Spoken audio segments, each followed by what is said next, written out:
Assalamualaikum warahmatullahi wabarakatuh. Salam Om Swastiastu, Namo Buddhaya, salam kebajikan dan salam sejahtera bagi kita semua. Pada kesempatan kali ini, saya Zuhratul Maratus Soleha izin mempresentasikan hasil dari kuliah tamu saya di Magister Sastra Fakultas Ilmu Budaya Universitas Gadjah Mada yang membahas mengenai pemikiran Bruno Latour dan pengaruhnya terhadap kajian sastra atau terhadap perkembangan karya sastra. Terdapat beberapa hal yang akan menjadi isu pembahasan pada presentasi kali ini. Itu yang pertama mengenai pemikiran dari Bruno Latour, yang kedua mengenai karya-karya Bruno Latour dan kajiannya, dan yang ketiga yaitu mengenai pengaruh atau dampak pemikiran Bruno Latour dalam suatu kajian sastra atau dalam perkembangan karya sastra.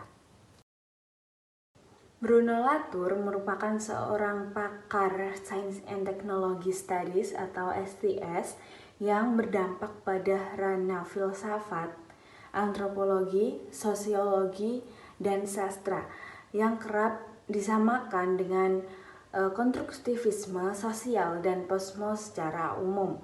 Perkembangan pemikiran Bruno Latour ini merambah ke isu non-human, agensi kolektif, serta pemaknaan ulang atas demokrasi sebagai urusan benda-benda. Pembahasan selanjutnya yaitu mengenai karya-karya dari Bruno Latour. Buku pertamanya berjudul Laboratory Life yang membahas mengenai kajian etnografis. Kajian etnografis ini mengakibatkan Latour dianggap sama dengan penganut paham konstruktivisme.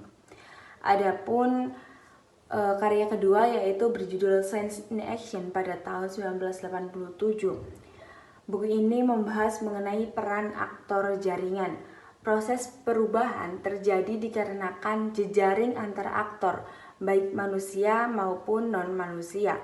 Adapun ilmu pengetahuan merupakan suatu proses atau tindakan.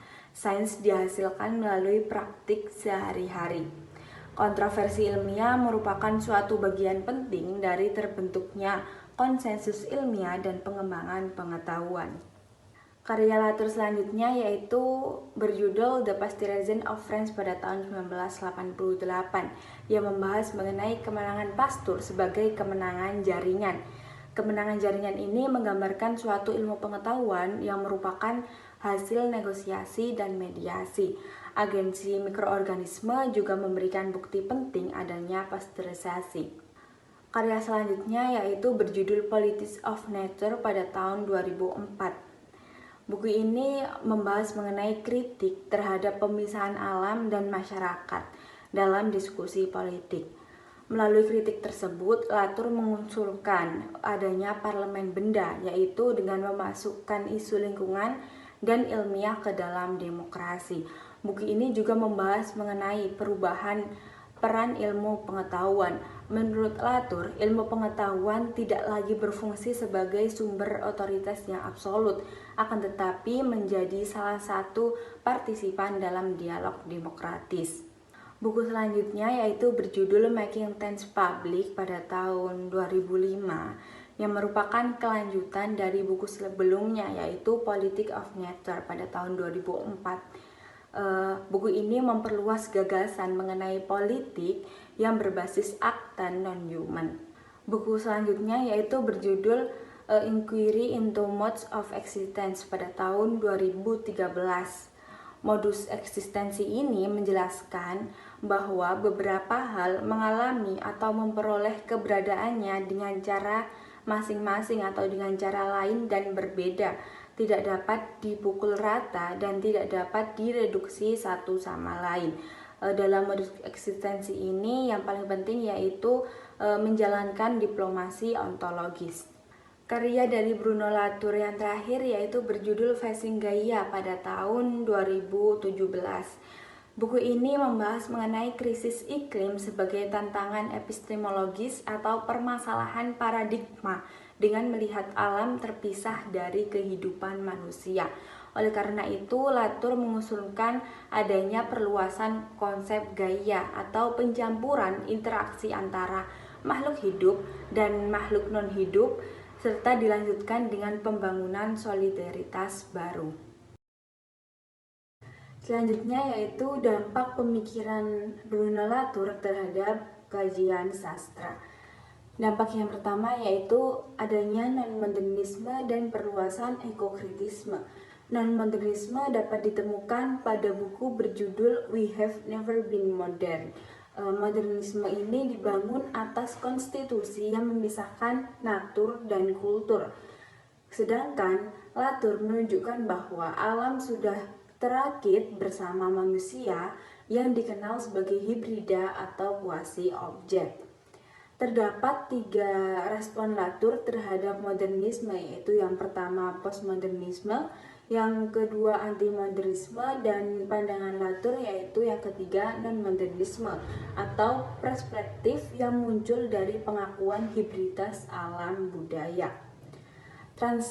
Transisi merupakan kerangka kerja non-modernisme di mana proses manusia dan non-manusia mempengaruhi atau mengubah status etnis lain. Terdapat 4 tahap dari translasi, yaitu yang pertama problematisasi, yang kedua identifikasi keinginan, yang ketiga penempatan, dan yang keempat yaitu mobilisasi. Yang membedakan translasi Latour dengan pandangan tokoh-tokoh lain yaitu terdapat unsur non-human atau non-manusia di dalamnya. Simetri antara dikotomi subjek-objek merupakan hal yang diupayakan oleh Bruno Latour. Alam dan masyarakat merupakan hasil dari analisis. Latour lebih mengarah pada simetrial antropologi yang mengkaji interaksi di antara keduanya yang membentuk kuasi objek, sehingga kekayaan dari situasi dapat dijelaskan. Pendekatan non-modernisme ini juga mengakibatkan adanya perluasan ekokritik. Latour memperluas wilayah kajian ekokritik sebagai keseluruhan aspek kenyataan yang terakit menjadi alam budaya. Masuknya pengaruh Latour pada kajian ekokritik dimulai pada gelombang kedua pada abad 21. Dampak dari pemikiran Latour yang kedua bagi kajian sastra yaitu terdapat teori jaringan aktor dan penguatan naratologi aktansial. Jaringan aktor merupakan sebuah pendekatan tahun 1980-an yang dikembangkan oleh Michel Calon, John Law, dan Bruno Latour. Pendekatan ini berusaha untuk melampaui dualisme dengan memperlakukan manusia maupun non-manusia sebagai aktor atau aktan dalam jaringan yang saling terkait. Teori aktan ini juga dikembangkan oleh Greimas, akan tetapi terdapat beberapa perbedaan antara teori aktan Greimas dan Latour. Adapun perbedaannya diantaranya yaitu yang pertama, Greimas berfokus pada struktur cerita, sedangkan Latour berfokus pada sembaran jaringan. Yang kedua, Greimas mengartikan aktan sebagai karakter dengan tipologi tetap, sedangkan Latour sebagai agen yang menghasilkan perbedaan. Dan perbedaan yang terakhir yaitu Greimas mencari model universal, sedangkan Latour berfokus pada analisis situs kemunculan lokal yang bercorak etnografis. Dampak pemikiran Latour pada kajian sastra yang terakhir yaitu adanya palingan pasca kritik dan pelampauan atas pembacaan paranoid.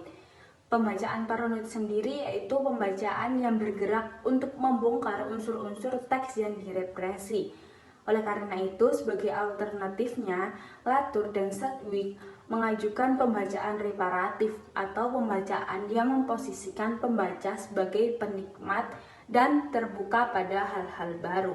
Pembacaan paranoid dan reparatif ini menimbulkan adanya palingan pasca kritik yang berarti kritik harus dilampaui dan dapat juga diartikan sebagai kritik terhadap bentuk hermeneutika kecurigaan. Baik, sekian pembahasan dari saya mengenai pemikiran Bruno Latour dan dampak serta pengaruhnya terhadap kajian sastra. Semoga pembahasan kali ini dapat bermanfaat bagi kita semua. Kurang lebihnya saya mohon maaf. Wassalamualaikum warahmatullahi wabarakatuh.